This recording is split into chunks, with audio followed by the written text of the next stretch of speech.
ব্রাহ্মণবাড়িয়ায় জৈব সারের উৎপাদন বেড়েছে। গোবর ও গৃহস্থালী আবর্জনা পচিয়ে তৈরি করা হচ্ছে কম্পোস্ট, ভার্মি কম্পোস্ট, সবুজ সার, ট্রাইকো কম্পোস্ট সহ নানা ধরনের জৈব সার। ব্রাহ্মণবাড়িয়া প্রতিনিধি আশিক মানান হিমেলের তথ্য ছবিতে ডেস্ক রিপোর্ট।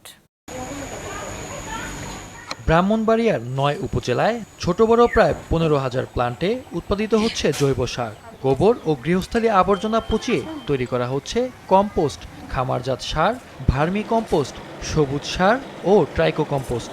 কৃষক পর্যায়ে ছাড়াও বর্তমানে বাণিজ্যিকভাবেও উৎপাদিত হচ্ছে এসব সার। কোনো মাসে ৪০ টন, কোনো মাসে ৫০ টন, আবার কোনো মাসে ৩০ টন। এটা মার্কেটের চাহিদা অনুযায়ী আমরা প্রোডাকশন করি। কৃষকরা জানান, অতিরিক্ত রাসায়নিক সার প্রয়োগের ফলে জমির উর্বর শক্তি নষ্ট হচ্ছে। জৈব সার ব্যবহারের ফলে চাপ কমছে রাসায়নিক সারের উপর। প্রাথমিকভাবে সবজি ও ফল বাগানে প্রয়োগ করা হলেও এখন ফসলি জমিতেও এ সার ব্যবহৃত হচ্ছে। মাটির প্রাণ জৈব সার মাটিতে উপকারী ব্যাকটেরিয়াগুলোকে বৃদ্ধিতে সহায়তা করে। কেমিক্যাল মুক্ত একটা সার প্রয়োগ করলো, এই সারটা যে ফসলটা হয় এই ফসলটা মানবদেহের জন্য কোনো ক্ষতিকর না। জৈব সার পাওয়াতে আমরা জৈব সার দিয়া আমরা কৃষি করলে অনেক ভালো হয়। উৎপাদিত সার জমিতে ব্যবহার করায় কমেছে উৎপাদন খরচ। পাশাপাশি অবশিষ্ট সার বিক্রি করে প্রতি মাসে উপার্জন হচ্ছে বাড়তি টাকা। প্রতি মাসে প্রায় আমার ৫-৭ হাজার ১০,০০০ টাকা আয় হইতেছে। তো এগুলার পাশাপাশি আমার কৃষি জমি আছে, এগুলো আমি কাজ করতেছি, বা বাড়িতে সবজি আছে, এগুলো আমি চাষাবাস করতেছি। যা তৈরি হয় সার তা আমরা বিক্রি হয়ে যায় সাথে সাথে, কোনো অভাব থাকে না। ১,০০০ টাকা বিক্রি করি, আর সার প্রতি কেজি ২০ টাকা করে বিক্রি করি, ৮০০ টাকা মন প্রতি বিক্রি করি।